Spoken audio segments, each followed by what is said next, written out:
Amid the raging snowstorm, when darkness seemed to swallow every hope, a faint cry echoed from a car buried in ice.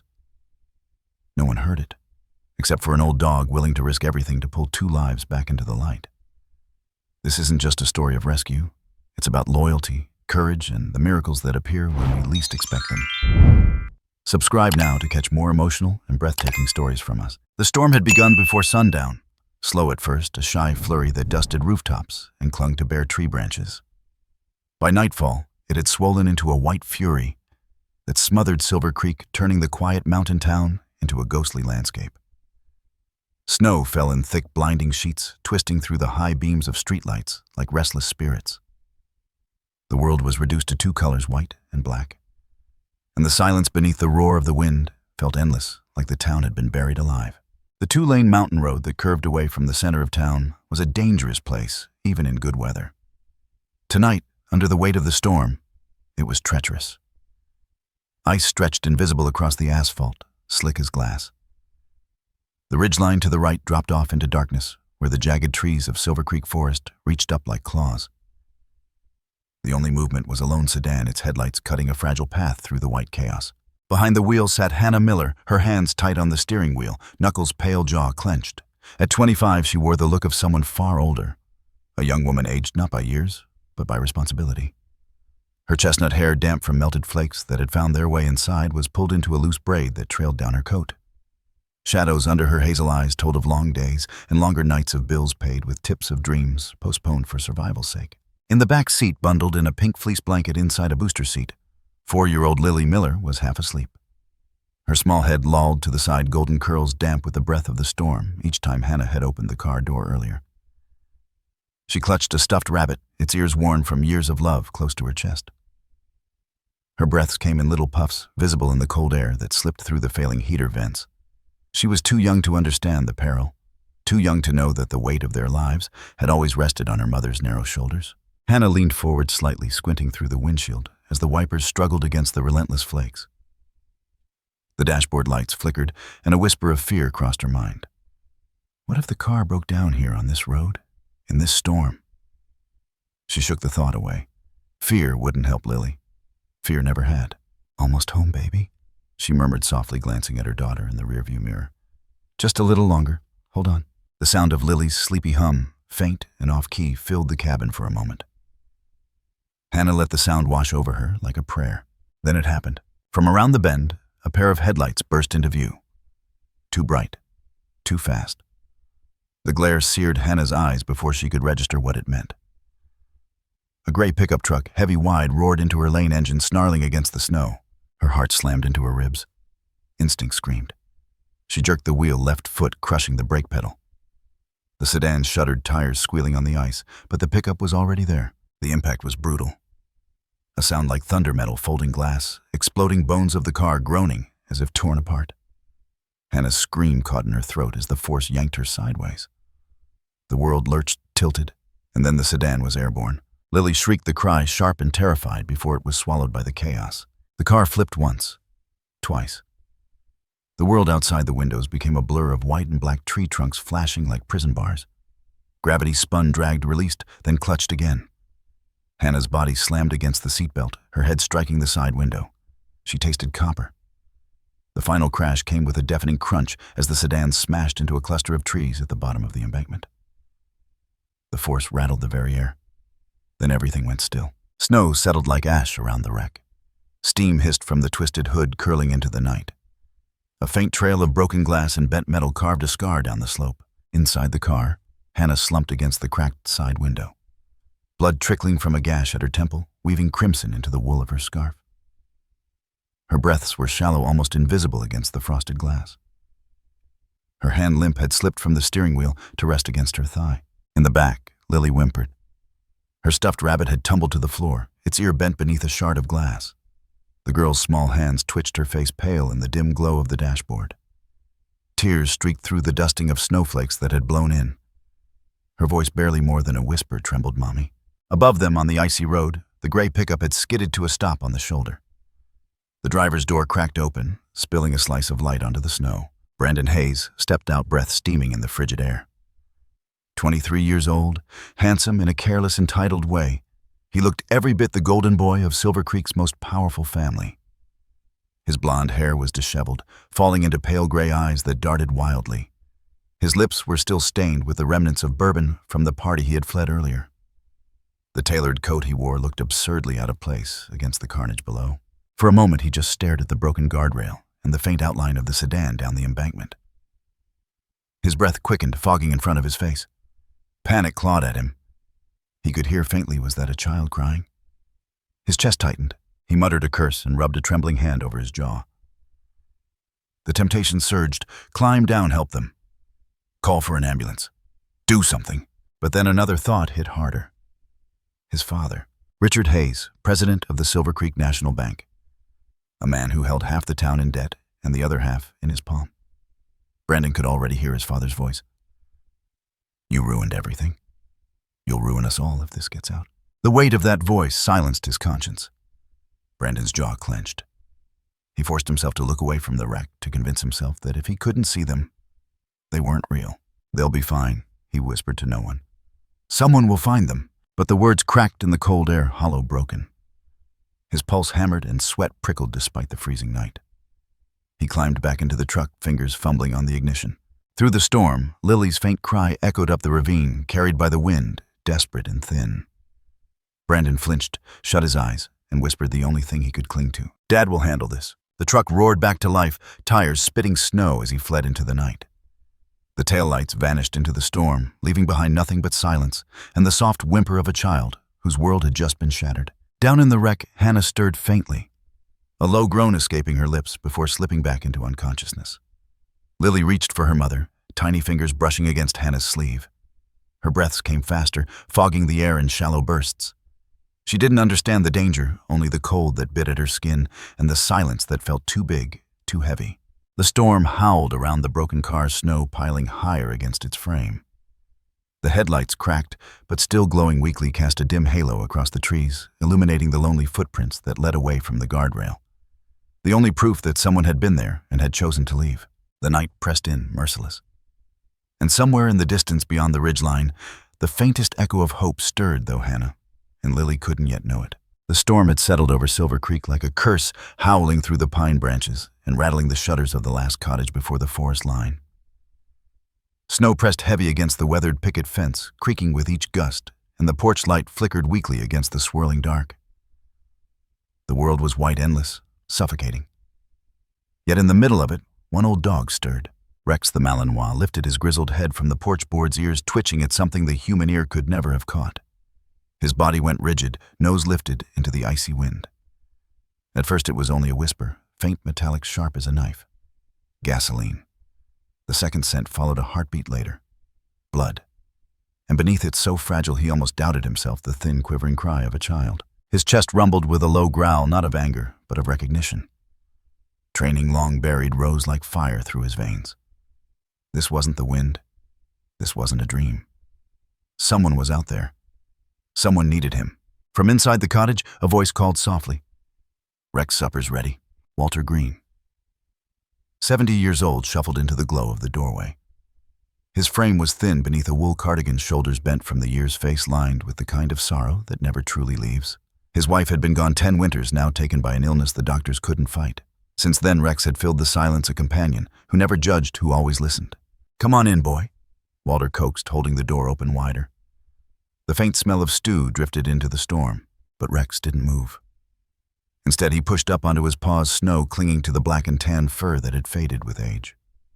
His tail stiffened, his ears flat, his eyes locked toward the dark ridgeline. Then, with a sharp bark that cracked through the night, he turned and pounded down the steps into the snow. Rex, Walter shouted, startled. The dog never ran off. Not anymore. On the porch, Walter hesitated, gripping the doorframe as cold swept in. He listened. For a moment, there was only the shriek of the wind and the groan of the fence. Then came the sound again, short, frantic barks, urgent and raw, carried back by the gale. Walter's gut tightened. He'd lived long enough to know when an animal was sounding an alarm. He pulled the phone from the hall table with trembling fingers and dialed a number he hadn't called in months. It rang once, twice. Then a tired voice answered. Cole. Ethan, Walter said, his voice steadier than he felt. It's Rex. Something's wrong. There was silence on the line, heavy like the pause of a man deciding whether to let himself feel again. Wrong, how Ethan asked finally. His voice carried the grit of sleepless nights and the hollow of too many unspoken memories. He's never done this. He ran out into the storm, barking like his life depended on it. Walter's throat tightened. And Ethan, I think I heard a child. The line crackled. Ethan Cole exhaled sharply, the sound of someone wrestling with ghosts. A former firefighter, 33. He had once been the man people called when the world burned. Until one fire had taken more than he could ever give back. His wife, his little girl. The memory lived behind his eyes like a brand. Since then, he had avoided the calls, the emergencies, the rescues. He lived quietly on the edge of town, nursing grief like a wound that would not close. He wanted to say no. He wanted to hang up, let the storm bury whatever tragedy waited out there. But when he looked across his kitchen, saw the empty chair where his daughter had once sat, he felt the weight of Rex's loyalty pressing through the phone line. He closed his eyes, and for the first time in years, he chose to stand. I'll be there in 5. Walter let out a breath he hadn't realized he was holding. Hurry. The door burst open. Minutes later, a blast of wind scattering snow across the floor. Ethan stood there tall, broad-shouldered beneath a heavy jacket, dark hair damp with flakes, blue eyes tired yet sharp. His boots were already dusted with snow, his breath thick in the air. Where is he? Out there, Walter said, pointing toward the tree line. Hasn't come back. Ethan's gaze shifted to the dark woods. He could feel the pull of it, the storm pressing like a hand on his chest. Fear rose unbidden, the fear of trying, of failing again. But when he glanced at Walter and saw the desperation etched into the old man's lined face, he swallowed it down. Grab your coat, Ethan said, pulling a flashlight from his belt. We're going. Walter hesitated. I can't keep up in this weather. But you'll listen to him. He knows. Ethan gave a small nod. He stepped onto the porch, the cold biting instantly through the seams of his jacket. The snow was already knee-deep, the path ahead invisible. But then he heard it faint, carried through the storm. A bark. Strong. Demanding. He followed. Rex was a dark blur against the white bounding through drifts, his body moving with a purpose that defied his years. His paws struck the snow in steady rhythm, nose-low ears twitching with every sound. He didn't look back. He didn't need to. He knew Ethan was there. Rex, Ethan shouted over the wind. The dog barked once in answer, sharp and clipped, then darted ahead, vanishing into the curtain of snow. Ethan pushed forward, breath burning in his lungs.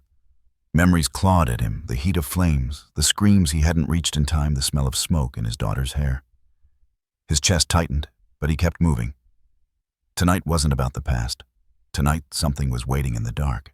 The wind tore at his face, snow stinging like needles. He lifted the flashlight, its narrow beams slicing through the storm in trembling arcs. The forest loomed closer, tall pines bowing under the weight of ice, their branches creaking ominously. Then came the sound again. Not a bark, not the wind. A cry. Thin, human. The sound of a child. Ethan froze, his heart lurching. He turned toward it, light catching the faint shape of Rex up ahead, pawing at the snow, barking furiously at something below the ridge. The storm screamed louder, as if trying to drown it out.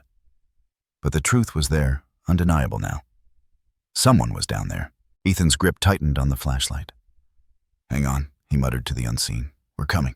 Rex let out a long, piercing howl that rolled through the forest, an echo that seemed to shake the trees themselves. It was not a plea. It was a summons. And Ethan Cole, heart pounding, stepped into the storm to answer it. The storm screamed like a living thing as Ethan stumbled down the slope, boots sinking deep into snow that wanted to swallow him whole. The beam of his flashlight cut narrow slices through the swirling white, bouncing off branches that reached out like skeletal arms. His breath came hard, burning against the icy air, but he didn't slow. Rex was already ahead, barking in sharp bursts that stabbed through the storm like a beacon. Then through the chaos, Ethan saw it. The twisted frame of a sedan, half buried beneath heavy branches, its roof crushed against a tree. Headlights still glowed weakly, spilling fractured light across the drifts. Steam hissed from the hood, curling upward into the storm. The car looked impossibly fragile against the vast white, as though one more gust might send it sliding further into the abyss. Ethan's chest clenched. He scrambled the last few feet, nearly slipping on the ice, and dropped to his knees beside the wreck. Rex was there already, paws clawing at the snow near the back door, growling low, then barking with desperate urgency. His breath fogged around his muzzle, eyes locked on Ethan like he was saying, now. Do something. Ethan shoved the flashlight between his teeth and yanked at the rear door handle. It didn't budge. The frame was bent, the metal warped. He slammed his shoulder against it once, twice, but it held fast. The muffled cry of a child pierced through the glass, and for a moment Ethan's vision blurred with memory. Another night, another voice he hadn't reached in time. No, he whispered, yanking the flashlight free, fury pushing against his ribs. Not again. He angled the light through the frosted window. Inside, a little girl. Her small face, pale lips, trembling blue, wide eyes glistening with tears. She clutched a stuffed rabbit in one mittened hand, her tiny chest rising shallowly. Behind her, slumped over the steering wheel, was a woman, head tilted, hair damp with blood, her body frighteningly still. Ethan's heart pounded. "Hold on, sweetheart," he murmured, voice muffled by the storm. "I've got you." He pulled the flashlight from his teeth and smashed it against the window. Glass cracked, but didn't give. He swore under his breath, then reached for the heavy tire iron strapped to his pack. With a growl, he swung hard. The glass shattered inward shards, spilling like ice across the seat. The child flinched, covering her face with trembling hands. "It's okay, I'm here," Ethan shouted, pushing his arm through the jagged frame. Careful of the shards, he unlatched the buckle on her booster seat, lifting her small body into his arms. She was frighteningly light, her breath shallow against his neck. Rex whined urgently, circling close, brushing against Ethan's leg like he could carry her himself. Ethan sank onto the snow, pulling his coat open and tucking the girl inside, pressing her against his chest to share what little warmth he had left. "You're safe," he whispered into her hair. "You're safe now." The child whimpered, her small hand clutching his shirt. Her stuffed rabbit dangled from his belt, where he'd hooked it without thinking. Rex pressed close, curling around the girl's tiny feet, his body heat joining Ethan's. "Good boy," Ethan breathed, his voice shaking. "Keep her warm." But he wasn't finished. He turned back to the wreck where the woman still slumped forward. Blood streaked the side of her face, soaking into her scarf. He climbed toward the driver's side, heart hammering. The car groaned under his weight, the sound of metal straining like a warning. "Hang on," Ethan muttered, prying at the driver's door. It was jammed tight, the impact having folded the frame against the tree. He braced his boots, gritted his teeth, and heaved with every ounce of strength he had left. The metal shrieked, shifted, then snapped back, still locked. The car shifted slightly. Snow dislodging from the roof.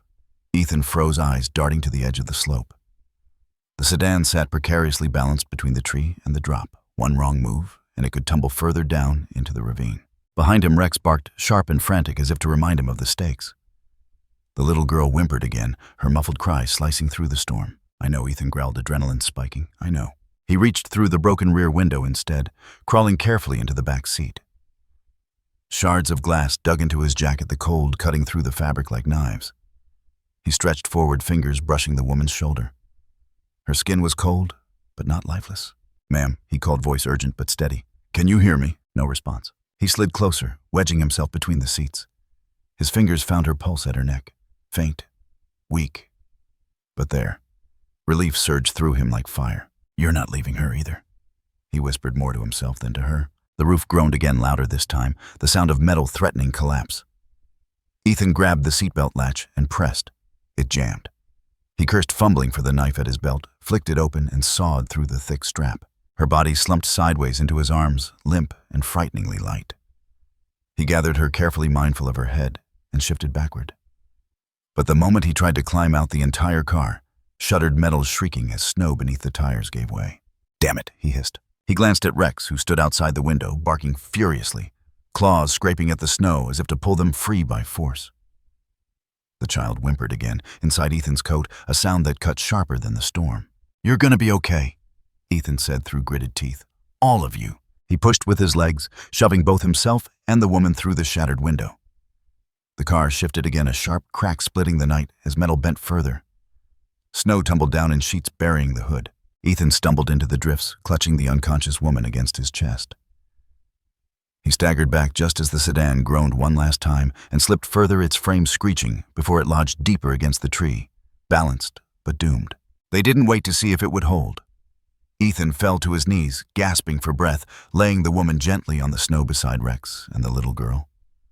Her face was pale, lips nearly blue, but the faint rise and fall of her chest gave him hope. Rex pressed his muzzle against her cheek, whining softly, then shifted back to curl tighter around the child, who was shaking violently inside Ethan's coat. The storm howled above them, wind cutting through the trees with a relentless fury.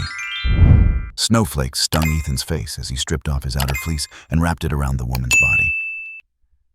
He pulled the emergency blanket from his pack, tucking it tight around both mother and child. "Stay with me," he whispered, voice trembling with more than cold. He pressed his hand to the woman's pulse again. Still faint. Still there. For a moment he let himself breathe. The worst wasn't over, but they were out of the car. Alive. Then the car behind them groaned again, a long, haunting sound, as though the wreck itself cried out. Ethan didn't look back. He knew if he did, he'd see the truth, that if he had been 1 minute later, 2 lives would already have been gone. Rex lifted his head, ears, pricked eyes, burning in the dark. His breath puffed white steady despite the cold. For a moment he looked not like an old dog, but like the sentinel he had once been. Ethan met his gaze, a silent exchange passing between man and dog. "We did it, but we're not done yet." The storm screamed on the world around them, merciless, but against all odds.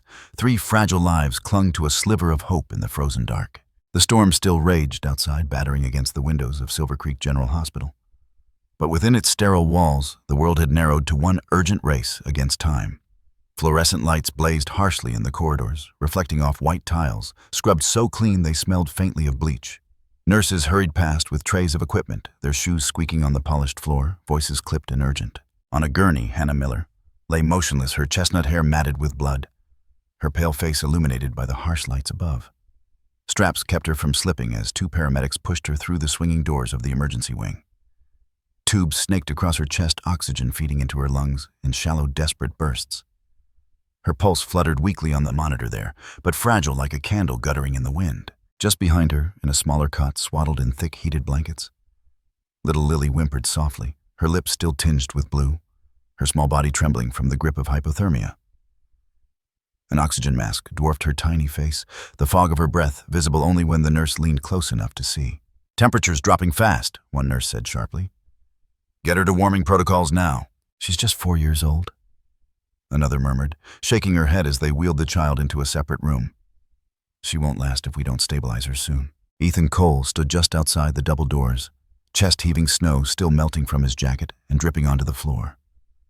His hands shook from cold and adrenaline, though he told himself it was only the storm.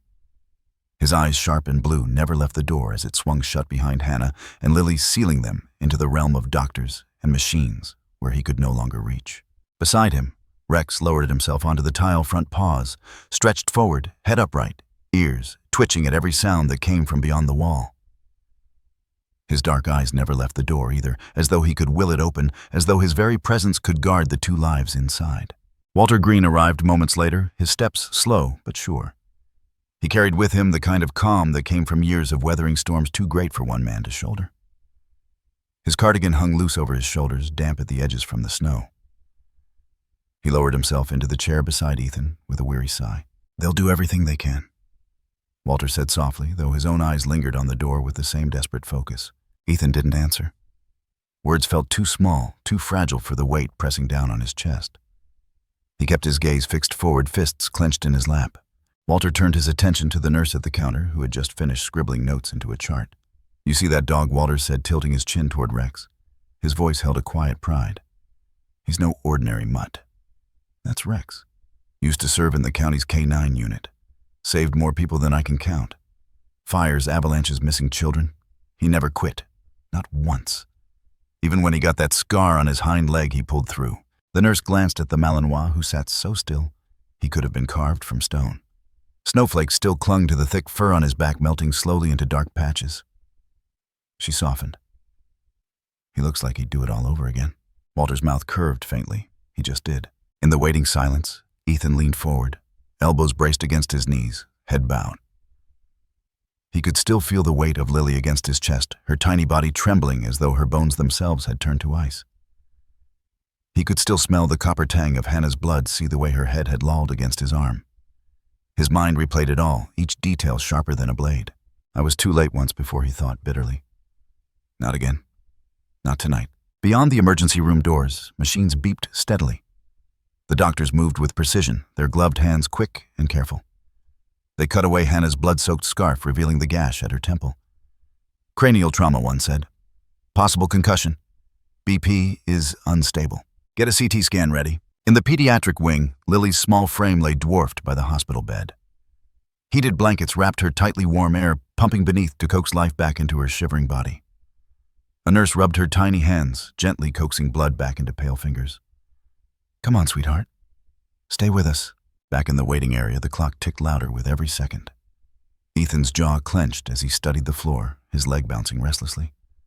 Beside him, Rex whined softly, his tail brushing against the tile in small, anxious thumps. Walter reached over, laying a weathered hand on Ethan's arm.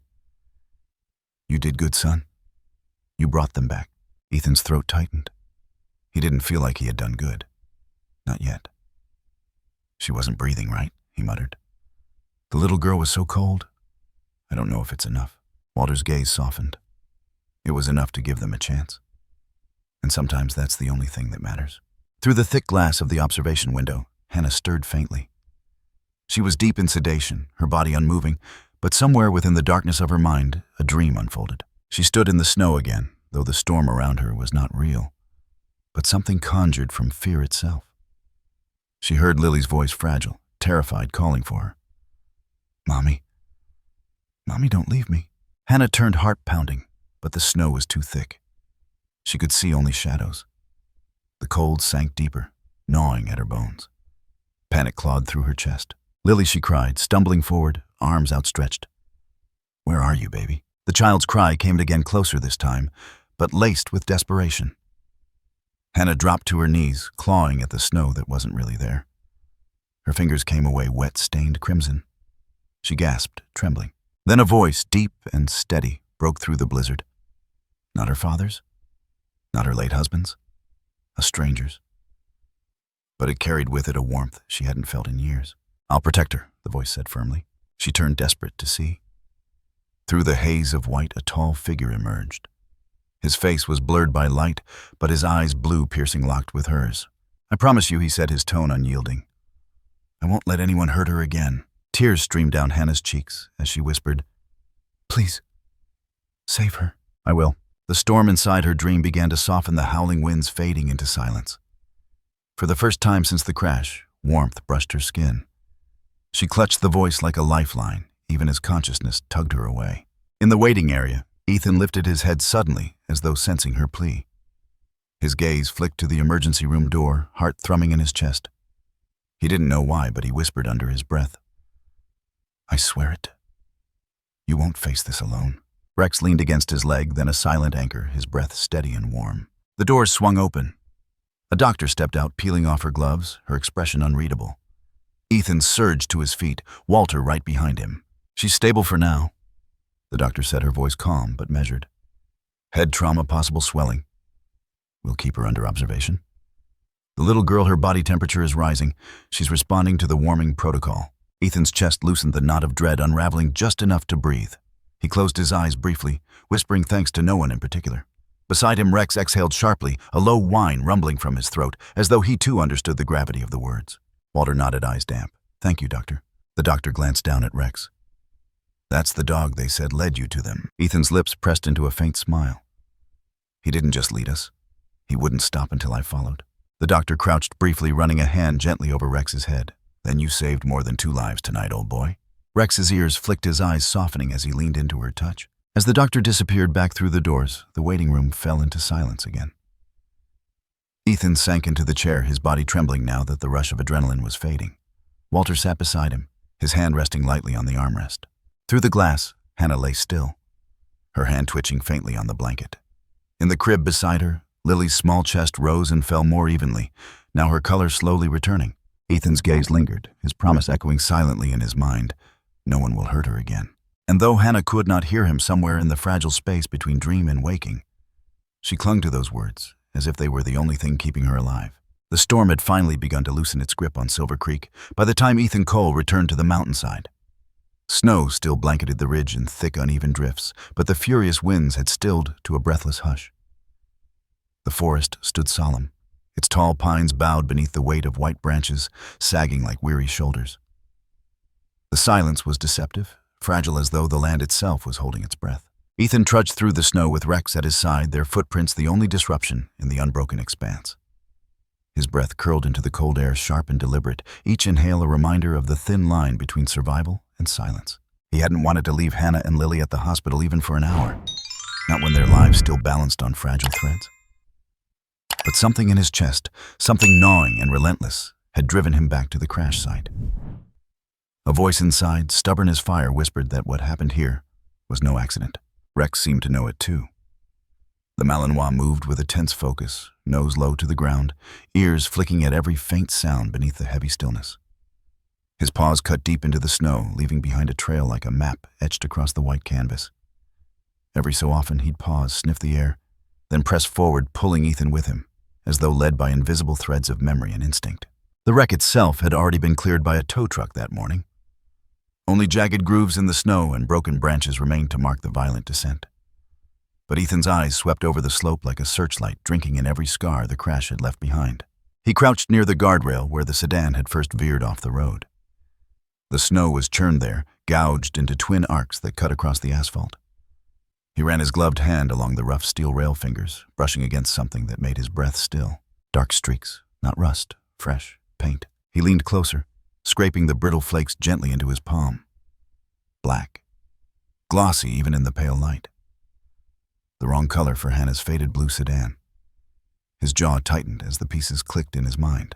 Not just weather, he murmured. She was hit. Rex whined softly as though confirming what Ethan already knew. The dog sniffed at the air, then padded toward a nearby pine where a lower branch had snapped clean through. Ethan followed, crouching low again. There on the broken wood smeared against the bark was another streak of black paint. His chest tightened. He pulled out his phone, snapped a photo, then bagged a small chip of the paint with practiced care. Old habits from his days on the fire squad, when every scene told a story if only someone would look close enough. Rex barked suddenly, sharp and insistent ears pointed down the service road. Ethan followed his gaze. The road curved away into the trees, its edges still lined with fresh tire tracks. He crouched, brushing snow away with his glove. The tread marks were wide, deep performance-grade tires, not the kind you'd see on an old truck struggling through winter. No, this was something newer, bigger, powerful. Ethan's pulse quickened. He pulled out his flashlight, angling it low. The snow glinted where the tires had pressed. They weren't Hannah's, hers had been narrower, the treads older, worn with years of use. These were different, deliberate. He swallowed hard, scanning the distance. Whoever had been behind that wheel hadn't just lost control. They had forced her off the road. His stomach turned as the memory replayed the SUV's headlights, exploding out of the dark, the way Hannah's sedan had spun the scream he hadn't heard, but could feel even now. This was no accident. Rex's tail flicked, his stance alert but tense. Ethan glanced down at him. You smell it, don't you? The dog gave a short, sharp bark. Ethan straightened, his breath thick in the frigid air. Then we're not imagining things. They followed the tire tracks further down the road, careful and steady. A few 100 yards ahead, tucked against a pine, Ethan spotted a utility pole. A camera was mounted high above its lens, half buried in snow. It belonged to the Forest Service, meant to monitor the road during storms, for landslides and fallen trees. Hope surged, sharp and sudden, through Ethan's veins. He snapped a photo of the pole, then noted the ID number stamped on its base. With the right request, the footage could be pulled. If it was working through the storm, maybe, just maybe, it had seen what he was beginning to suspect. Rex sat back on his haunches, watching him with those steady, unwavering eyes. Good find, Ethan muttered, reaching down to scratch behind his ear. The dog leaned into the touch, but didn't relax. Neither did Ethan. The snow shifted faintly in the trees above, a reminder that the storm wasn't done with them.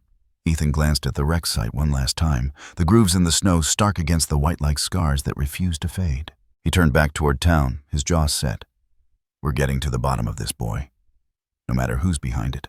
By the time they reached Walter's cottage again, dusk had settled, painting the snow in shades of blue and silver. The old man was waiting on the porch, wrapped in his wool coat, his eyes shadowed with concern. Ethan barely had time to brush the frost from his jacket before Walter asked, "What did you find?" Ethan hesitated only long enough to glance at Rex, who padded up the steps and settled at Walter's feet like a soldier returning to his post. Then Ethan pulled the bagged paint chip from his pocket and held it out. Black paint. Wrong color for her car. And tire tracks, wide ones. Not hers. Whoever hit her didn't stop. Walter's face hardened, deep lines carving sharper into his weathered skin. So it was no accident. No, Ethan said flatly. He took a breath, steady but tense. And there's a Forest Service camera on the service road. If it was running, it might have caught the vehicle. Walter was quiet for a moment, staring into the distance where the pines disappeared into shadow. Then he sighed heavy and low. "You know what this means," he said quietly. "If the Hayes family is involved, and I'm guessing you're thinking they are, this won't be simple." Ethan's eyes narrowed. "Brandon Hayes. He drives a black truck. New. The size fits." Walter looked at him sharply. "And his father runs half the town." "Yeah," Ethan muttered. His gaze was hard, unflinching. "Which means they'll bury this, if we let them." Walter leaned on the porch rail, his expression unreadable in the fading light. "Then don't let them. But be careful, Ethan. The Hayes family doesn't fight fair. They've got money power and more influence than the law itself in Silver Creek. You push too hard, you'll be the one buried under the snow." Ethan clenched his fists, the memory of Lily's trembling body and Hannah's bloodied face searing through his mind. "I don't care," he said, voice low, fierce. "I watched too many people slip through my hands once before. Not this time. Not them." Walter studied him for a long moment, then nodded slowly. "Then you'll need proof stronger than any rumor, and you'll need allies willing to stand when things turn ugly." He glanced down at Rex, who was watching Ethan with steady, unblinking eyes. "You've already got one?" The dog's tail thumped once against the porch, as if to seal the vow. Ethan exhaled the cold air burning in his lungs. He knew Walter was right. If Brandon Hayes was behind the wheel that night, and if his powerful father was already pulling strings, they'd need more than paint chips and tread marks. They'd need evidence no one could deny. The storm outside had ended, but Ethan knew the real one was just beginning. The storm had settled over Silver Creek like a heavy blanket. But inside the Hayes estate, the air was sharp with tension. The mansion, a sprawling colonial perched high on the hill, glowed faintly against the night, its windows spilling yellow light into the snow, like watchful eyes. Inside, the rooms were warm, opulent, and suffocating, filled with the smell of cigar smoke and polished mahogany. In the study, Brandon Hayes sat slumped on the leather sofa, his face pale, his eyes red-rimmed as though he hadn't slept. His glass of whiskey trembled in his hands, the amber liquid sloshing dangerously close to the rim. He stared into it as if the swirling liquid might erase the images clawing at his mind, the sudden scream of steel, the blinding headlights, the terrible sound of Hannah's sedan shattering against the trees. Every time he closed his eyes, he saw the car tipping, spinning into the abyss. He saw Lily's tiny face pressed against the glass, crying, begging. He hadn't heard her voice that night, but his imagination supplied it, relentless and cruel. Brandon, his father's voice, cut through the haze. Deep, cold, controlled. Richard Hayes stood behind the massive oak desk. His posture rigid, his suit pressed sharp, even though it was nearly midnight. His silver hair gleamed under the lamplight, his face carved in lines of authority. A man who had spent his life commanding rooms without raising his voice. He lit a cigar with slow precision, inhaling deeply before exhaling a thin stream of smoke that curled in the air between them. "Stop shaking," Richard said, his tone as casual as if he were commenting on the weather. "You look like a coward." Brandon's grip tightened on the glass, his knuckles white. "Dad, His voice cracked and he swallowed hard. She had a kid. I saw her face. She's dead, isn't she? Richard's eyes flicked up, sharp as a blade. "She's alive. For now." Brandon flinched as if struck. The words didn't bring relief. They only deepened the pit in his stomach. Alive meant she could talk. Alive meant she could remember. Richard set the cigar down in the crystal ashtray with a quiet clink. "Listen to me, Brandon. This never happened. Do you understand?" Brandon's throat tightened. "But what if she remembers? What if they—" Richard's hand slammed down on the desk, startling him. The older man leaned forward, his eyes burning. "You think anyone will believe her over us? A young woman who lives paycheck to paycheck, barely keeping a roof over her head. A single mother with nothing. Or you, the son of Richard Hayes. You'll keep your mouth shut, and we'll handle it." Brandon's voice came out small. "I didn't mean to." "Intentions don't matter," Richard snapped. His tone dropped lower, colder. "What matters is control. And I have it." Brandon's lip trembled. "Dad, I can't stop seeing it." "The car." He broke off, pressing his hands against his face. "That little girl." Richard's jaw tightened. He stood walking around the desk, his polished shoes clicking softly against the wood floor. He stopped in front of his son, looking down at him with a mixture of disdain and calculation. "Listen to me, Brandon," Richard said, his voice like ice. No one will believe the word of a failed firefighter and a washed-up old dog. That's who found them. Did you know Ethan Cole? The man who couldn't save his own family. And some mangy canine that should have been put down years ago. Do you honestly think that's a credible witness? Brandon lifted his head slowly, his eyes wide, horrified. The contempt in his father's voice was like a knife. But Richard leaned closer, his gaze unyielding. We'll remind the sheriff of his loyalties. We'll remind the town of who keeps their banks open, who pays for their schools, who funds their winter road crews. By morning, this will be nothing but a tragic accident in a storm. Do you understand? Brandon swallowed hard.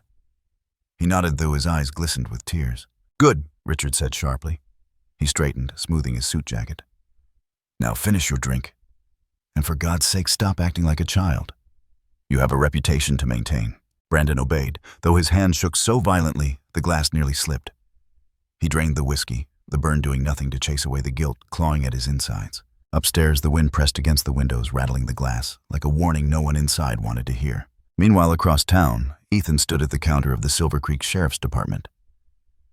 The air smelled faintly of stale coffee and damp wool, the hum of the old radiator filling the silence. Sheriff Paul Denton leaned back in his chair, his heavy-set frame casting a long shadow across the desk. He was a man worn by years in office, with thinning hair and tired eyes, the kind that had long since chosen survival over integrity.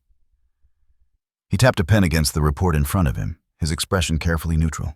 I've read your statement, Ethan, he said at last, and I understand your concern. But after reviewing the evidence, the department is closing the case. Ethan blinked, his chest tightening. Closing the case. The sheriff sighed as though weary of the conversation already. The roads were slick. Visibility was near zero. It's a miracle they made it out alive. But there's no evidence of foul play. No witnesses, no camera footage that shows a second vehicle clearly enough to confirm. Ethan's hands curled into fists. I found paint on the guardrail. Tread marks from tires that don't match Hannah's car. Snow distorts evidence, Denton replied smoothly. Could have been from any vehicle in the past week. Ethan's jaw clenched. You're telling me a woman and her little girl nearly die in a crash caused by another car, and you're filing it as a weather accident? The sheriff's gaze flicked up sharp in warning. That's exactly what I'm telling you. Rex shifted beside Ethan, sensing the tension. The Malinois' ears twitched, a low growl rumbling in his throat. Ethan leaned forward, his voice low but fierce. You've already had a call from Richard Hayes, haven't you? The sheriff didn't flinch, but his silence was answer enough. Ethan shook his head slowly, anger burning hot in his chest. You think you can bury this, but you can't. Not this time. Denton's lips pressed into a thin line. Walk away, Ethan. For your own good. You've already done enough. Ethan stood there for a long moment, the hum of the radiator filling the silence. He thought of Hannah lying unconscious in the hospital bed, Lily's tiny chest rising and falling beneath oxygen tubes, and the promise he had made, one she hadn't even heard. He turned sharply on his heel. Rex padding close behind him, his claws clicking against the linoleum floor. As they stepped into the cold night air, the sheriff's final words followed him like a shadow. Don't make enemies you can't afford. Ethan exhaled, watching his breath fog in the freezing air. Too late for that, he muttered. Rex brushed against his leg, steady and silent, as though reminding him he wasn't alone.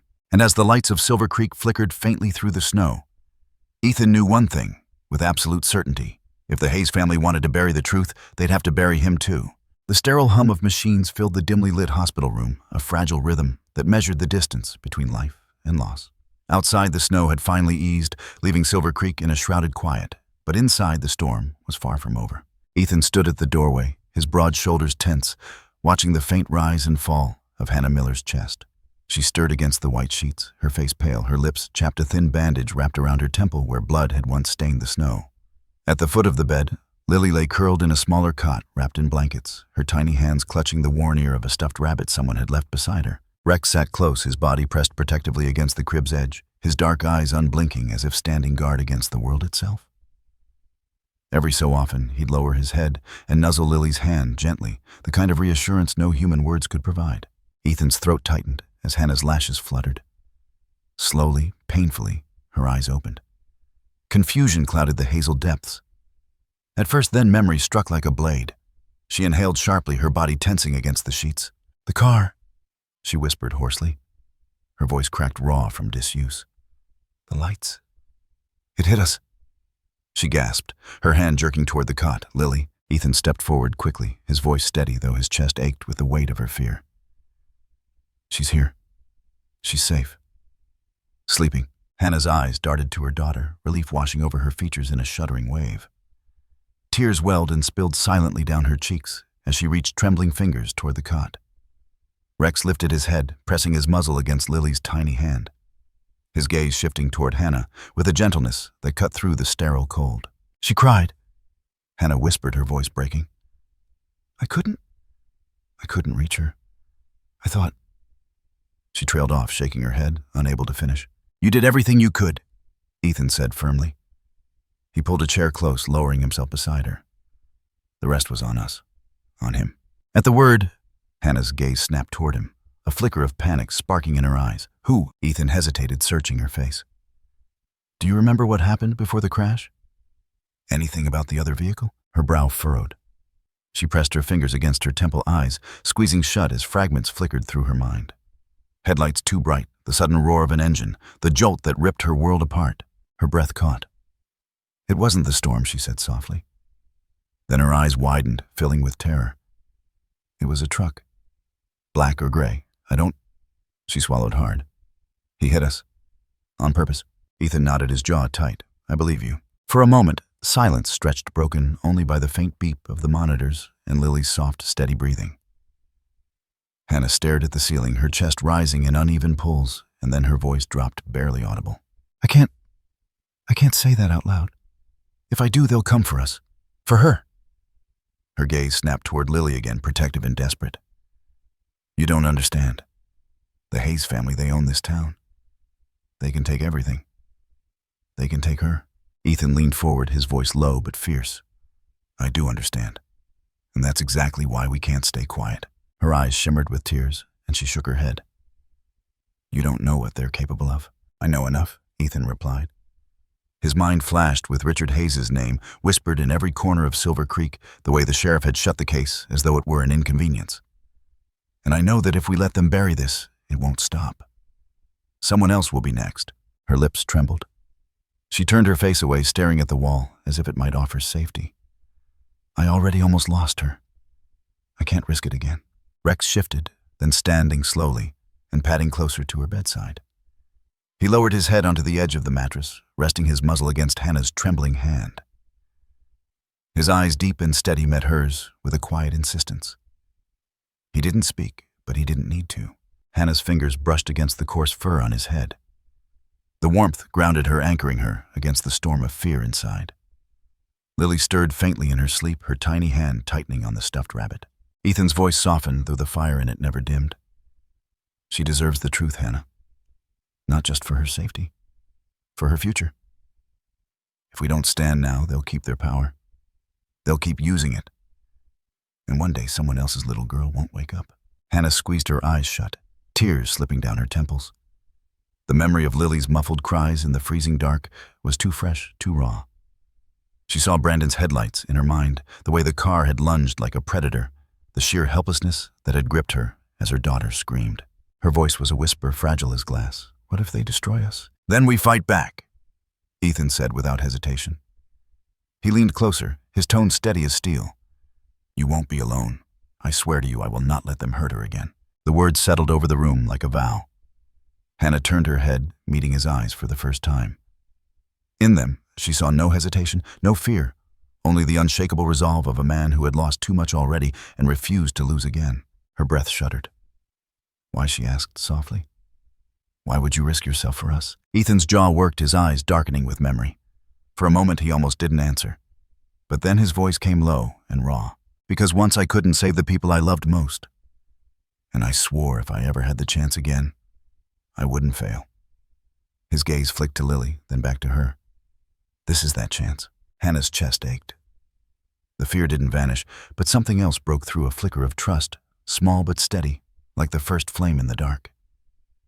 She looked down at Rex, who pressed closer, his tail thumping once against the bed. Her hand tightened in his fur. I'm so scared, she whispered. I know, Ethan said gently. So am I. But we'll face it. Together. The room fell into silence again, thick with unspoken promises. Outside the window, the moonlight spilled over the snow, painting the world in pale silver. Rex gave a soft sigh, his eyes closing briefly, as though content that the message had been delivered. And for the first time since the crash, Hannah allowed herself to believe that maybe, just maybe, they weren't powerless. The streets of Silver Creek lay quiet under a sheen of half-melted snow. The storm's fury reduced now to an eerie silence that felt heavier than the blizzard itself. Street lamps cast pale yellow pools of light onto the sidewalks, their glow broken only by the crunch of boots. Ethan's breath formed faint clouds as he walked with purpose, Rex keeping pace at his side, the dog's dark silhouette cutting steady through the night. He wasn't heading home. He wasn't even heading to the sheriff. He knew better. There was one place left that might hold the truth, and one person who could give it to him. The auto shop, Norman's place. The corrugated metal garage at the edge of town always smelled of gasoline and steel, even from a block away. Tonight the bay doors were closed, the lights dimmed, but Ethan could see a faint glow seeping through the cracked blinds of the office. Rex paused at the door, sniffing once, then flicked his ears back toward Ethan as if urging him to continue. Ethan knocked firmly. After a moment, the door creaked open, just enough to reveal a mop of curly red hair and a pair of wary green eyes. Toby Bixby, 19, awkward, with grease smudged across his cheek. He blinked at Ethan, then at Rex, and tried to shut the door. Ethan caught it with his hand. Toby, I just want to talk. The kid's face paled. I can't. My dad said not to get involved. This isn't about your dad? Ethan said, voice calm, but carrying the weight of steel beneath it. It's about the truth. And a woman and her little girl who almost didn't make it. Toby's Adam's apple bobbed as he swallowed. His gaze darted down the street, then back at Ethan. You don't understand. If they find out I told anyone, they already know you saw something, don't they? Ethan pressed. He lowered his voice. That's why you're scared. 'Cause you're right in the middle of their mess. For a moment, the boy didn't answer. Then softly, almost a whisper, it came in on a flatbed. Around 4 a.m. They didn't want anyone to see. Ethan's heart pounded. Whose car? Toby hesitated, his lips trembling. He looked down as if afraid of even saying the name. Rex shifted closer, then nudging Toby's hand with his muzzle. The boy's fingers brushed against the warm fur instinctively, and his eyes flicked to the dog's steady, unblinking gaze. Rex didn't move, didn't blink, just held him there with a patience that said more than words ever could. Do the right thing. Toby's chest rose sharply. It was a Jeep, black. The front end was smashed up, real bad. He drew a shaky breath. And there was this sticker on the back window. A fox wearing sunglasses. Dumb as hell, but I'd seen it before. Ethan's jaw clenched. Brandon Hayes. Toby's eyes widened, then quickly darted away. He nodded once, barely moving his head. I wasn't supposed to notice. You did, Ethan said. His voice was quiet, but the words hit like a gavel. And now you're saving lives by not keeping it to yourself. The kid's hands trembled. They'll know it was me. I'll protect you, Ethan promised. He didn't even think about it. He meant it. But I can't do this without you. Hannah and her little girl deserve the truth. You know that. Toby looked down at Rex again, at the steady dog sitting silently at his side tail, thumping once against the concrete. And finally, with a shaky exhale, Toby whispered, Okay, I'll tell you everything. Ethan reached into his jacket, pulling out a small notebook. Start from the beginning. The boy talked quickly, nervously, spilling details, as if afraid he'd lose the courage if he stopped. The flatbed had come in under cover of night, the driver refusing to give a name. The Jeep's hood was crushed inward, glass, cracked black paint scuffed with streaks of something white. The kind of damage you didn't get from sliding on ice. The kind of damage you got from hitting another car, hard. Toby glanced up once, lowering his voice further. They paid cash. Told me not to log it. Said I'd regret it if I did. Did you, Ethan asked? The boy hesitated, then nodded quickly. I logged the VIN anyway, on a sticky note. Hid it in my locker. Ethan's lips tugged into the faintest trace of a smile. You just saved this case, kid. Before Toby could respond, Rex's ears perked his body, snapping rigid. A faint sound, a car engine somewhere down the block, slowing. Ethan's head whipped toward the window. Headlights swept briefly across the frosted glass. Toby froze. They can't know I'm talking to you. They don't, Ethan said quickly, though his pulse raced. He rose to his feet, tucking the notebook away. But we're done here tonight. Lock your doors. Stay inside. And if anyone asks, you haven't seen me. Toby nodded rapidly, his eyes wide. Ethan placed a hand on his shoulder, steady and firm. You did the right thing. Rex pressed his muzzle against the boy's arm once more, before following Ethan back into the night. Across town in the Hayes estate, Brandon Hayes sat in a darkened room, the curtains drawn tight. The only light came from the flickering glow of a television he wasn't watching and the amber swirl in the bottom of yet another glass. His shirt was wrinkled, his hair damp with sweat, his hands trembling so badly he could barely raise the drink to his lips. He hadn't left the room since the phone call. "Someone's digging." The words had burned into his skull. He didn't know who had called, didn't care. All he heard was the warning. He drained the whiskey, the burn doing nothing to numb the memory of Hannah's terrified face. The high-pitched whimper of a child in the dark. He could still hear the crunch of metal, the hiss of steam. And worst of all, he could still see the dog. The dog that shouldn't have been there. The dog whose eyes had seemed to bore into his soul the moment he heard about it. His breath came fast. He pressed his hands against his temples. "Shut up," he muttered to no one. "Shut up! Shut up!" The door creaked open. His father stepped inside, his figure tall, imposing, his suit immaculate as ever. The smell of expensive cologne filled the room like a chokehold. Brandon Richards said calmly, as though nothing in the world was wrong. "Pull yourself together." Brandon looked up with wild eyes. "They're coming for me. I know it. Someone's out there." Richard's face remained unreadable. "Then we make sure they don't find anything." Brandon's hands clenched around the glass. It was him, wasn't it? The firefighter? Cole. A flicker of irritation crossed Richard's features. That man doesn't matter. He has no authority, no credibility. He stepped closer, lowering his voice. "And if he gets in the way, we'll handle it." Brandon's chest heaved. He shook his head violently as if trying to dislodge the images burned into his mind. "I can't sleep. I can't breathe. I keep seeing." "Then drink more." Richard cut him off coldly. "Do whatever you have to do. But you will not break. Do you understand me?" Brandon's lips parted, but no words came. He felt like a puppet dangling from strings too tight to escape. Richard leaned down, his voice dropping into a whisper colder than the storm outside. "They won't believe her. They won't believe him. And as for that dog?" He smirked faintly. "It's just a dog." But Brandon knew better. He could still feel Rex's eyes on him, even now, miles away. Watching. Waiting. And deep down, he knew the truth: the dog wasn't done. The polished oak doors of the Silver Creek Town Hall loomed ahead like the mouth of a beast, waiting to swallow him whole.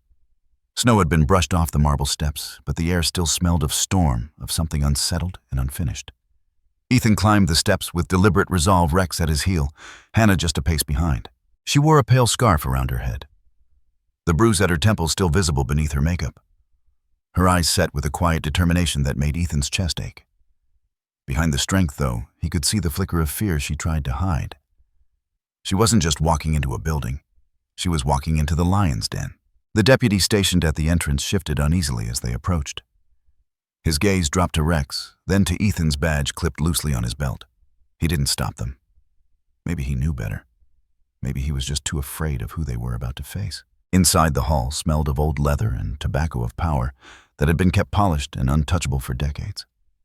Richard Hayes waited in the inner chamber, standing near the window that overlooked Silver Creek's snow-blanketed square. He turned as the doors closed behind them, his tailored suit catching the light like armor. His face was calm, too calm. The kind of calm that came from a man who had never once been denied what he wanted. "Mr. Cole," Richard said smoothly, his voice carrying the practiced ease of someone used to commanding rooms. "To what do I owe this unexpected visit?" Ethan didn't bother with pleasantries. He stepped forward, the weight of every sleepless night since the crash etched into the hard lines of his jaw. "You know why I'm here." Richard's smile didn't falter. "I know you've been asking questions you shouldn't, stirring whispers that won't do this town any good." Ethan stopped a few feet away, close enough that he could see the faint scar at Richard's jawline, the one no one ever dared mention. Rex moved to stand just ahead of him, his posture stiff, his eyes locked on Richard with a predator's patience. "I don't care what you think is good for this town," Ethan said quietly. But the steel in his tone cut through the room like a blade. "A woman and her child almost died. Because of your son." Richard's eyes sharpened, the polite mask slipping just enough to reveal the frost beneath. "Be very careful with what you imply." "I'm not implying anything," Ethan snapped. "I've got witnesses. I've got tire marks, paint chips, and a mechanic who saw the Jeep come in that night. We both know who was behind the wheel." The air thickened. Hannah shifted behind him, her breath quickening. Richard's gaze flicked toward her briefly, then back to Ethan. "You're making a mistake," Richard said softly, his words now laced with warning. "You think you're a hero, but you're just a man chasing ghosts. You already lost everything once because you couldn't stop running into flames that weren't yours." The words hit their mark. Ethan's chest tightened, the memory rushing in unbidden smoke thick as tar, the roar of fire eating through walls, the desperate cries he couldn't reach in time. His wife's hand slipping from his grasp. The weight of silence afterward. Richard leaned forward slightly, his eyes cold. "Do you want to lose again? Do you want to stand over another grave because you didn't know when to walk away?" The silence that followed was suffocating. Hannah's hand tightened on the scarf at her neck, her eyes wide on Ethan waiting. Rex didn't move, didn't even blink. Ethan exhaled slowly, the breath shaky but steadying as it left his lungs. He lifted his gaze back to Richard, and this time the grief in his eyes burned with something sharper. Resolve. "You're right," Ethan said quietly. "I did lose everything once. Because I was alone." He straightened, the words rolling out like stone against steel. "But this time I'm not." He stepped aside just enough that the light from the high window spilled across Hannah's face. She stood taller now. Her chin lifted, her eyes fierce, despite the fear that still lingered beneath. Rex moved with her, standing like a sentinel, his body angled protectively toward both of them. For a heartbeat, the chamber seemed to still. The polished clock on the wall ticked, echoing in the heavy silence. Richard's expression faltered barely but enough. His eyes flicked to Hannah, to the faint bruise at her temple, to the unwavering set of her mouth. Then to Rex, whose steady gaze seemed to pierce the thin veneer of power he wore like a second skin. Ethan's voice dropped low and steady. "You can threaten me all you want. But this isn't about me anymore. It's about her. About that little girl. And I will not let you bury what your son did." Richard's jaw tightened, a muscle twitching near his temple, the calm mask cracked just enough to reveal the fury simmering beneath. "You don't know what you're walking into," he said finally, his voice sharper now, stripped of its velvet. "Men like me don't lose." Ethan's lips curved not into a smile, but into something harder. "Then maybe it's time you learned how." The silence that followed felt like the pause before a gunshot. Richard's eyes narrowed. "You think the truth will protect you? You think the people in this town care about what really happened? They care about stability, about the names that sign their paychecks? They won't side with you. They don't have to," Ethan countered. "They just have to see the evidence, and believe me, they will." Richard's nostrils flared. He opened his mouth to retort, but Rex let out a single sharp bark that echoed through the chamber like a warning shot. The sound startled even Richard, breaking the rhythm of his composure. For a moment, no one moved. Then Ethan stepped closer, his shadow stretching long across the polished floor. "You tried to scare me with the past. But the difference between then and now is this." He glanced back at Hannah, at Rex. "This time, I've got something worth fighting for, and I'm not backing down." The clock ticked again. The faint hum of the town beyond the walls seeped in, a reminder that the world outside hadn't stopped for their battle. Richard's lips curved into a cold, thin smile. "Then I suppose we'll see who breaks first." Ethan didn't blink. Not me. Behind him, Hannah's hand brushed against Rex's back, and the old Malinois stood taller. His ears pricked his eyes, locked on the man across the room. Together they were a wall Richard Hayes couldn't intimidate with suits or whispered threats. The tension in the chamber was suffocating every breath, heavy with the promise of what was to come. And in that moment it was clear. The war had begun. The storm outside had passed, but the one inside Silver Creek was just beginning. By morning, the streets of the town were wet with thawing snow, their edges lined with mounds of dirty slush pushed aside by plows. But it wasn't the snow that weighed on people as they walked through the square with their collars turned high. It was the whispers, the kind that clung to the air heavier than the frost. "Did you hear about the wreck?" a woman murmured in the bakery line, eyes darting around as though the mere question was dangerous. "They say she almost froze to death." Her companion whispered back, leaning closer. "Her little girl, too. And it wasn't just the weather. Someone hit them, hard."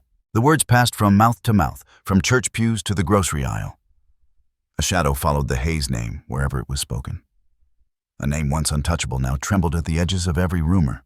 And still the house on the hill stood tall, its iron gates closed, its lights burning behind drawn curtains. But the people of Silver Creek had begun to look up at it differently. Suspicion had a way of cutting through stone walls. Inside the small hospital room, the air smelled faintly of antiseptic and lavender from the flowers that a nurse had placed near the window. Hannah sat propped against pillows, her hair loosely braided, her skin pale but less fragile than the night before. Yet her eyes told a different story. They stared at the small form playing near the foot of the bed. Lily, the little girl wrapped in a pink sweater too big for her small shoulders, clutched a wooden toy horse someone had dropped off anonymously. Her laughter was missing. It had been missing since the night of the crash. Hannah's heart ached with every quiet sigh her daughter gave, with every glance that seemed older than her 4 years should ever be. Beside Lily lay Rex, the old Malinois, his head resting on his paws, his eyes half closed but alert to every movement. His fur was still damp from the snow, and his ears twitched whenever someone walked down the hall outside. But his presence filled the room with a calm Hannah hadn't felt in days. Hannah's gaze softened when Lily finally set the toy horse aside and turned to Rex. The girl's small hands reached for his neck, her arms wrapping clumsily around him. Rex didn't move, didn't flinch. He only lifted his head slightly, pressing his snout gently against her cheek. For the first time since the crash, Lily smiled. It was faint, fleeting, but real. Tears welled in Hannah's eyes before she could stop them.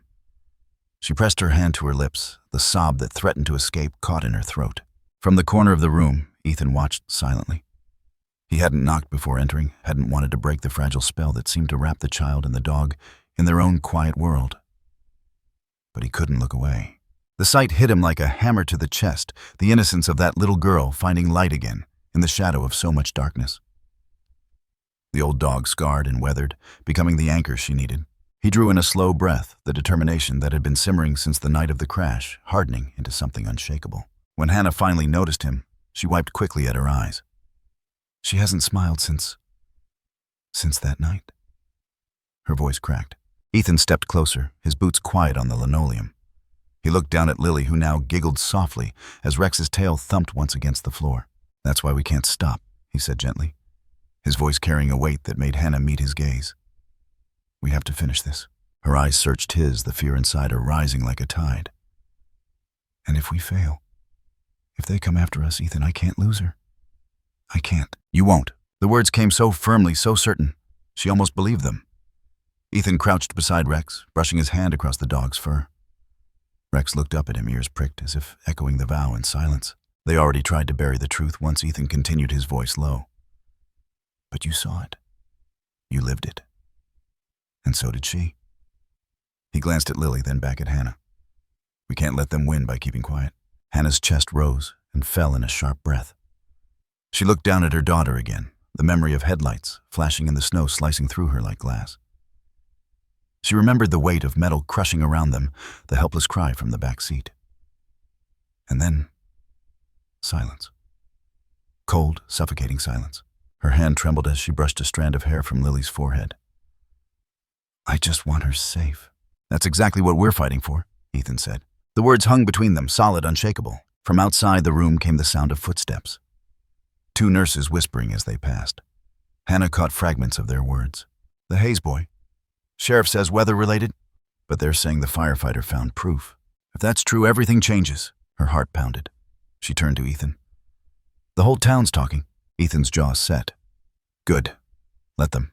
The more people know, the harder it'll be to bury." Hannah's throat tightened.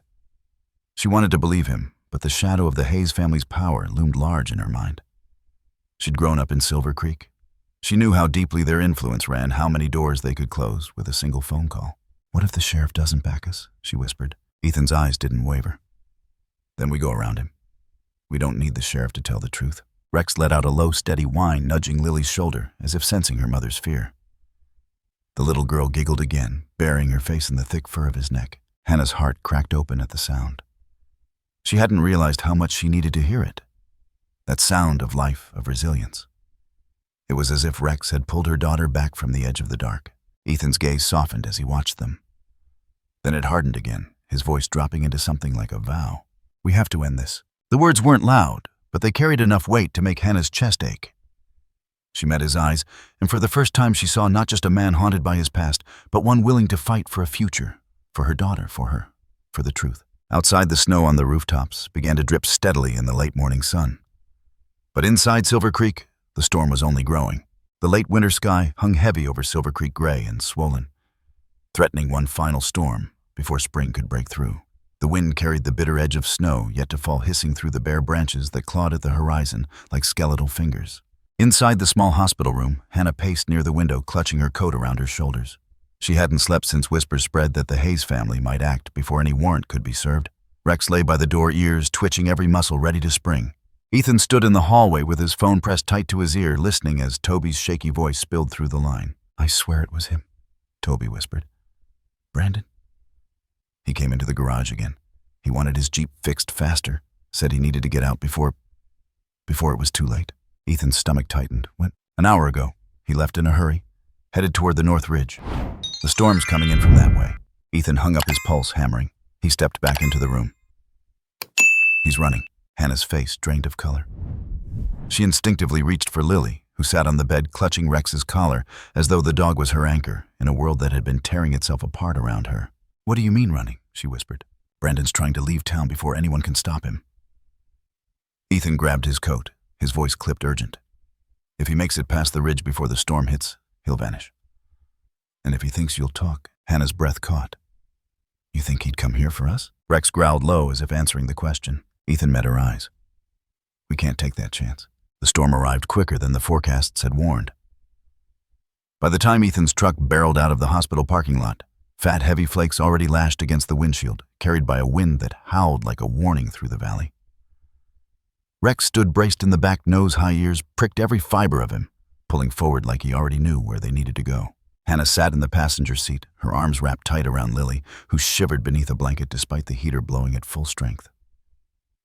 Ethan gripped the wheel hard enough that his knuckles whitened. They hadn't driven more than 3 miles before Rex let out a sharp bark, his body snapping forward. There Hannah gasped, pointing through the curtain of snow. Headlights flashed ahead on the ridge road, weaving erratically. The black Jeep Brandon's. Its tires fishtailed across the slick pavement, as though even the car itself wanted to resist him. Ethan floored the accelerator.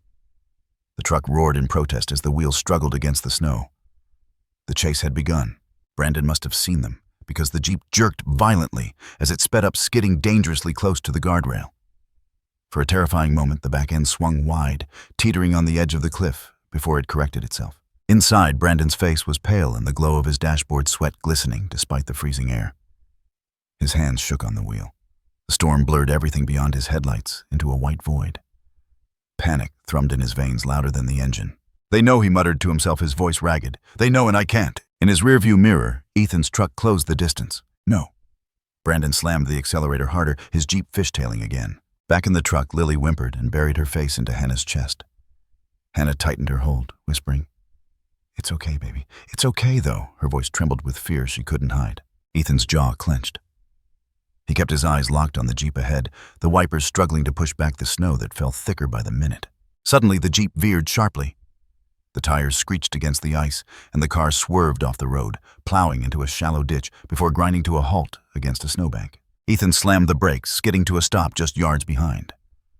Before the truck had even settled, Rex lunged against the door, barking furiously. "Stay here," Ethan barked to Hannah, but even as the words left his mouth, the Jeep door flung open. Brandon stumbled out, his eyes wild, his breath visible in frantic bursts. He wasn't running. He was coming straight toward them, and in his hand, something glinted. "Ethan!" Hannah cried out. Ethan flung the door open, just as Brandon reached them. The younger man's face was twisted with desperation, his words tumbling out like broken glass. "I didn't mean to. I swear I didn't. But you don't understand. They'll destroy me. They'll destroy my family." His eyes darted to the back seat where Lily peeked out from beneath her blanket. His voice cracked. "She's the only thing keeping me safe now." Before Ethan could react, Brandon lunged. His hands shot past Ethan toward the truck door toward Lily. Rex exploded forward. The Malinois hit Brandon's arm like a bolt of lightning, teeth sinking into flesh with a force that ripped a scream from Brandon's throat. The knife he'd been clutching clattered to the ground, lost in the snow. Ethan yanked Brandon back, slamming him against the side of the Jeep. Brandon thrashed, blood streaking his sleeve, his face a mask of panic and pain. "You think you can stop this?" Brandon spat, his voice breaking, as Rex snarled, still holding his grip until Ethan called him off. "You think anyone will believe you over my father?" "Over me." Ethan shoved him harder against the car, his breath coming out in furious clouds. "I don't need them to believe me. I just need them to see you for what you are." Brandon's knees buckled, his strength draining as the snow continued to fall, covering the blood that dripped onto the white ground. His eyes darted toward the truck again, toward Lily, who now clutched Rex's collar with trembling fingers, her eyes wide but defiant. For the first time, Brandon seemed to see her not as leverage, not as insurance, but as a child. His lips trembled, his chest heaving. "It was an accident," he whispered. Broken now, his bravado gone. "I didn't mean to." Ethan's voice was ice. "Then why did you run?" Brandon's silence was the only answer he had left. The wail of sirens cut through the storm, then faint at first, then closer, slicing through the howling wind like a promise. Ethan's grip on Brandon didn't loosen. He pressed him harder against the Jeep as Rex sat firmly at his side, teeth bared, ready to strike again if needed. Behind them, Hannah climbed slowly out of the truck, her arms wrapped around Lily. She stood in the falling snow, her eyes locked on the man who had almost taken everything from her. For a moment, the storm seemed to hush around them. The only sounds the crunch of boots in the distance and the ragged breathing of the man caught at last. Ethan didn't take his eyes off Brandon as he spoke softly, almost to himself. "It's over." But the look in Hannah's eyes said otherwise. For her, for Lily, for all of Silver Creek, the fight was only beginning. The storm that had raged over Silver Creek all night was finally gone. The morning broke cold and bright, the snow glittering like crushed glass under the pale sun. But it wasn't the weather that shifted the air in town. It was the sound of sirens echoing down Main Street, carrying with them the weight of justice. 2 deputies led Brandon Hayes through the courthouse steps. His wrists shackled, his face pale beneath the brim of his hood. The whispers of the crowd gathered outside rose like a tide, quiet but steady, their eyes cutting sharper than any words they spoke. He had once been the golden boy of Silver Creek, the untouchable son of power. Now he looked nothing more than a frightened man. Behind him, Richard Hayes strode with forced composure, his expensive coat brushing snow from the steps. His lips pressed thin, his eyes dark with fury and disbelief. But even the mayor's presence couldn't silence the truth anymore. Not after what had been found. The evidence had piled higher than the snowdrifts that lined the sidewalks. The paint fragments from the guardrail, the matched tire treads, Toby Bixby's testimony about the Jeep arriving at the garage in the dead of night. And the final blow, a security camera from a store at the base of the ridge, catching the Jeep tearing down the road moments after Hannah's car had gone off the cliff. There was no more denying, no more burying. Richard's gaze swept the crowd, searching for loyalty, for fear for the control he had once commanded so easily. But all he saw were turned faces and narrowed eyes. The people of Silver Creek were no longer looking up at the Hayes family as their protectors. They were staring at them as the ones who had almost let a young mother and her child freeze to death under a blanket of lies. Ethan stood a few steps away, his coat buttoned tight against the cold Rex at his side. The Malinois sat tall, watchful, the sun glinting against the scars that told of a life spent saving others. At his feet lay tracks of small boots, Lily's crisscrossing the snow as she laughed and ran across the hospital courtyard, a short distance away, Hannah trailing after her. The sight drew Ethan's eyes, softening the steel in his expression. Lily's laughter, so fragile, so rare since the crash, now rang out clear as a bell. She tumbled into the snow and Rex bounded to her side, his tail wagging for the first time in weeks. Hannah bent to help her up, her face breaking into tears even as she smiled, the rawness of the past days melting for the first time into something like hope. Ethan exhaled slowly. That sound alone, that one laugh, was worth every fight, every risk. The courthouse doors groaned shut behind Brandon and the deputies leaving the murmuring crowd behind. Richard Hayes lingered outside, his jaw tight as he turned on Ethan. The old power still flickered in his eyes, though it was dim now, a dying flame. "You think this changes anything?" He said, his voice low and sharp, meant only for Ethan to hear. "The Hayes name built this town. One trial won't tear that down." Ethan stepped forward, his expression unflinching. "It's not your name that built this town. It's the people you've spent years stepping on." His voice cut clean through the cold. "And they finally see you for what you are." Richard's eyes narrowed, but he said nothing more. He turned sharply on his heel and followed the others inside, his coat sweeping behind him like a shadow desperate not to disappear. Ethan let the silence settle before turning back toward the hospital yard. Hannah stood there, her eyes shining, her hand brushing at her tears as Lily clung to Rex's neck, giggling as the dog nuzzled her cheek. He walked slowly toward them, his boots crunching against the snow. Hannah looked up, her breath catching as she saw the exhaustion and relief etched together on his face. "They took him," Ethan said quietly. Hannah nodded, but her voice trembled. "It doesn't feel real." "It will." He crouched beside Lily, brushing snow from her hair as Rex leaned close. "You're safe now. Both of you." Hannah's lips quivered, her tears falling faster. She hasn't smiled like this since before. Her voice broke and she pressed her hand over her mouth. Ethan's gaze softened. "That's why we did it. For her." From across the courtyard, the county prosecutor appeared, a slim folder tucked under his arm, his expression serious but resolute. He handed it to Ethan. Inside were the documents that would carry Brandon Hayes' charges forward: reckless endangerment, fleeing the scene, attempted abduction. "This is enough," the prosecutor said firmly. "More than enough. The people deserve the truth, and now they'll have it." Ethan nodded, his hand gripping the folder tightly. He glanced once more at Lily, at Rex, at Hannah's trembling smile. And then he spoke the words that had been burning in his chest since the night of the crash. "No one can bury the truth forever." The prosecutor held his gaze for a long moment before turning to head back into the courthouse. The crowd slowly began to disperse, their voices low, but laced with a new kind of energy, not fear, but resolve. Hannah knelt in the snow as Lily hugged Rex tighter, her small laughter bubbling into the cold morning air. Tears streaked Hannah's cheeks, but she didn't wipe them away. For the first time since that night, she let herself believe. Ethan stepped closer, the folder still heavy in his hand. He looked down at her, his eyes soft but steady. "It's not over yet," he said gently. "But this is the beginning." Hannah nodded, her hand brushing over Lily's hair. "Then we'll face it together." Rex barked once, sharp and certain, his tail thumping against the snow. And in that small, fragile moment, under the cold light of a winter morning, Silver Creek felt the first spark of warmth it had known in a long time. The storm had passed, and in its wake justice had begun to shine. The sun was setting behind the ridge, painting the snow-covered rooftops of Silver Creek in soft gold and rose. The storm had passed days ago, but its memory lingered in the brittle cold that still clung to the air. Yet tonight, there was warmth, not from the weather, but from the people gathered in the town square.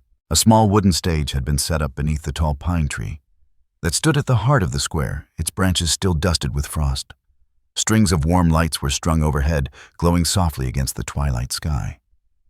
Neighbors bundled in scarves and heavy coats crowded close, their breaths mingling in the chill, their eyes bright with expectation. At the center of it all sat Rex. The old Malinois was poised, calm and watchful, his ears flicking at the sound of children giggling nearby. His muzzle was grayer now, but his eyes carried the same steady light, the quiet flame of loyalty that had carried him through the storm. Walter Green stood proudly at his side, his hand resting on Rex's shoulder. The old man's eyes glistened as the sheriff stepped forward, holding a small velvet box. Tonight, the sheriff's voice rang out steady and solemn. "We honor not just a dog, but a hero." Rex reminded us all that courage doesn't retire and that loyalty can change the course of lives. He opened the box, and inside gleamed a silver medal engraved with the words, "For valor and devotion." The sheriff leaned down, fastening it gently onto Rex's collar. The crowd erupted into applause. It wasn't loud or raucous, but it was powerful, a tide of gratitude rolling through the square. Children squealed as they hurried to line up, small mittened hands reaching to stroke Rex's fur. He sat patiently, letting each one pat his head or hug his neck, his tail brushing the snow in quiet acknowledgement. From the edge of the stage, Hannah held Lily close. The little girl clapped her hands excitedly, her laughter carrying above the crowd as she wriggled in her mother's arms, reaching for Rex. Hannah lowered her gently, and Lily ran forward, burying her face against the dog's neck. Rex leaned down, resting his chin gently against her shoulder, as if she were the only one in the world. The sight pulled tears to Hannah's eyes. She looked up, and across the crowd, her gaze met Ethan's. He stood tall among the people, not on the stage, not seeking recognition. His coat was still dusted with flakes of melting snow, his expression quiet but full, the way a man looks when the weight he has carried for years has finally begun to lift. When their eyes met, he gave the faintest of nods, a small unspoken promise that he was there and would remain there. Walter leaned close to Hannah, his voice a gentle whisper full of conviction. "You know," he said, "I don't think Rex just saved you and Lily that night. I think he saved this whole town from the darkness that's been hanging over it." Hannah's lips trembled, and she blinked back tears. She turned to watch as Lily giggled again, tugging gently at Rex's ear while the old dog let out a soft huff of contentment. "Maybe you're right," she whispered. "Maybe he did." The ceremony ended quietly. No fireworks, no grand speeches, just the warmth of a town finally finding its courage again. As the people drifted away, leaving behind footprints in the snow, Hannah, Lily, Ethan, and Walter lingered beneath the pine tree. Ethan crouched beside Lily, brushing a curl from her forehead as she leaned against Rex's side. Her eyes beginning to droop with the weariness of the long day. "Looks like someone's ready to call it a night," he said softly. Hannah smiled faintly. "She's been smiling more these days." "That's because she feels safe," Ethan replied. His eyes lifted to Hannah's, holding her gaze. "And so do you."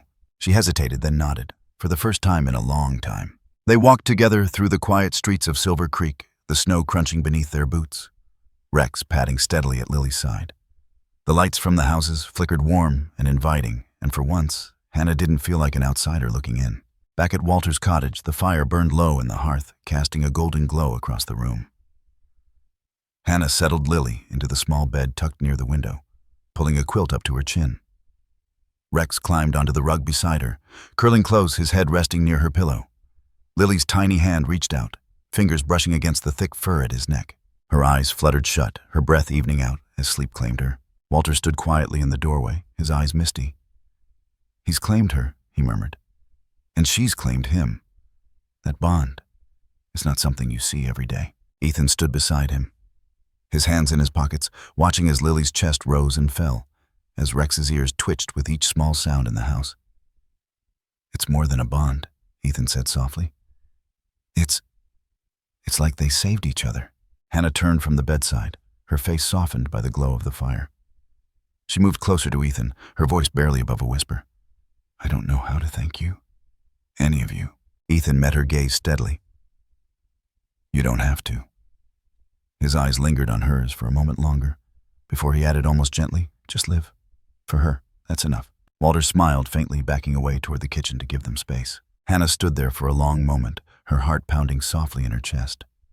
The weight of the past weeks settling into something gentler, something she could finally carry. She glanced back at Lily, safe and warm. Rex curled protectively at her side and felt the first true breath of peace she'd known in years. Outside, snowflakes drifted slowly from the night sky, brushing softly against the glass of the window. The world was quiet, wrapped in a fragile blanket of white. The narrator's voice rose softly, threading through the stillness. Not every miracle comes with thunder from the heavens or light splitting the sky. Sometimes miracles arrive quietly on four weary legs with a heart that refuses to stop listening. They come in the form of loyalty that will not bend, of courage that will not retreat, of love that will not fail. The camera lingered on Rex, his eyes half closed, his body curled protectively beside Lily as she slept, her tiny hands still tangled in his fur. On that stormy night, the voice continued. The world tried to silence a cry for help, but one faithful heart refused to let it fade. And because of that, a child's laughter was saved, a mother's hope was restored, and a town remembered that the truth cannot be buried forever. The final shot pulled back slowly through the frost-touched window. Snow fell gently outside, covering the scars of the storm, leaving only the quiet glow of a home filled with warmth. Sometimes the voice whispered, "The greatest miracles are not from heaven above, but from the steadfast eyes of an old dog who dares to hear the cry the world has forgotten." The screen faded to black, the sound of Lily's soft breathing, and Rex's steady heartbeat lingering like a prayer.